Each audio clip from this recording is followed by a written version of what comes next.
স্বাধীনতার পর দীর্ঘ সময় ধরে বাংলাদেশের অবকাঠামোগত স্বপ্ন ছিল সীমিত। কিছু পাকা সড়ক, কালভার্ট আর ছোটখাটো উন্নয়ন প্রকল্পেই আটকে ছিল দৃষ্টিভঙ্গি। সময়ের সঙ্গে সেই ভাবনা বদলেছে। পদ্মা সেতু, মেট্রো রেলের মতো প্রকল্প দেশের সক্ষমতার নতুন দিগন্ত খুলে দিয়েছে। কিন্তু 2026 সালে এসে যে পরিকল্পনার কথা সামনে এসেছে তা অতীতের সব অর্জনকেই যেন ছোট করে দেয়। এই পরিকল্পনার নাম তেতুলিয়া টেকনাফ ইকোনমিক করিডর।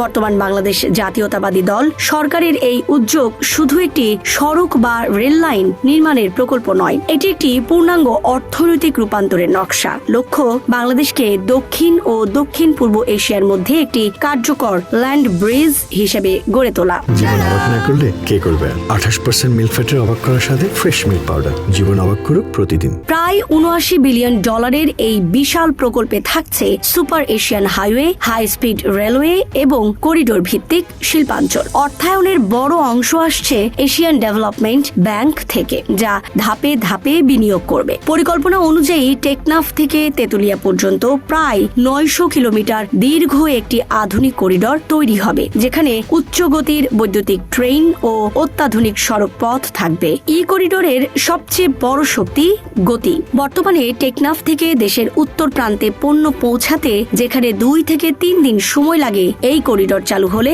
সেই সময় কমে দাঁড়াবে মাত্র 10 ঘন্টায়। অর্থাৎ পরিবহন সময় কমবে প্রায় 87% আর লজিস্টিক খরচ কমবে প্রায় অর্ধেক। এর প্রভাব সরাসরি পড়বে ব্যবসা বাণিজ্যে, উৎপাদনে এবং রপ্তানিতে।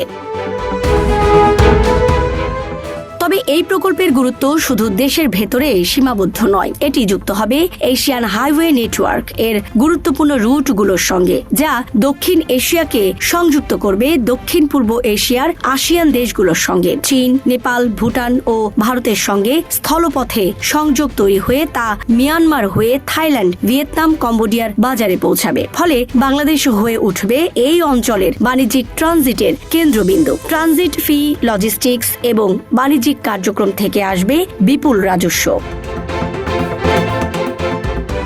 এই করিডোর ঘিরে গড়ে তোলা হবে বিস্তৃত শিল্প ও অর্থনৈতিক অঞ্চল। বিশেষ করে উত্তরবঙ্গের কৃষি পণ্য সরাসরি বন্দর নির্ভর রপ্তানি ব্যবস্থার সঙ্গে যুক্ত হবে। দিনাজপুরের লিচু বা রংপুরের আলু দ্রুত আন্তর্জাতিক বাজারে পৌঁছাতে পারবে। শুধু কাঁচা পণ্য নয়, এগুলোকে প্রক্রিয়াজাত করে উচ্চ মূল্যের পণ্যে রূপান্তরের পরিকল্পনাও রয়েছে। আলু থেকে ইন্ডাস্ট্রিয়াল স্টার্চ, টমেটো থেকে প্রসেসড ফুড, এভাবে কৃষি খাতেও যুক্ত হবে ভ্যালু এডিশন।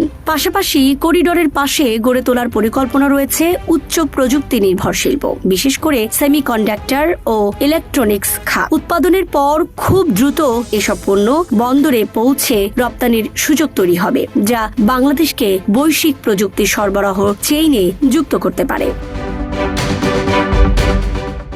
এই প্রকল্পের আরেকটি গুরুত্বপূর্ণ দিক হল সবুজ জ্বালানি। করিডোর জুড়ে সোলার প্যানেল স্থাপন করে 1500 থেকে 2500 মেগাওয়াট বিদ্যুৎ উৎপাদনের পরিকল্পনা রয়েছে।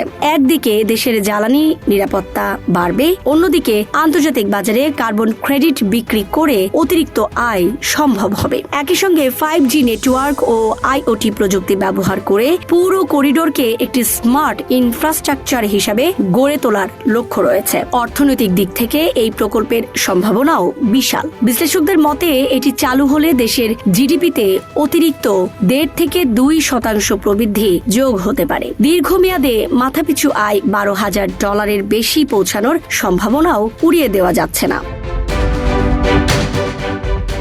তবে এত বড় স্বপ্নের সামনে বাস্তবতার প্রশ্নও কম নয়। আমলাতান্ত্রিক জটিলতা, দুর্নীতি, ভূমি অধিগ্রহণের সমস্যা এবং আঞ্চলিক ভূ রাজনৈতিক চ্যালেঞ্জ সব মিলিয়ে এই প্রকল্প বাস্তবায়ন সহজ হবে না। অর্থায়ন, সমন্বয় এবং রাজনৈতিক সদিচ্ছার ধারাবাহিকতা বজায় রাখা বড় চ্যালেঞ্জ হয়ে দাঁড়াবে।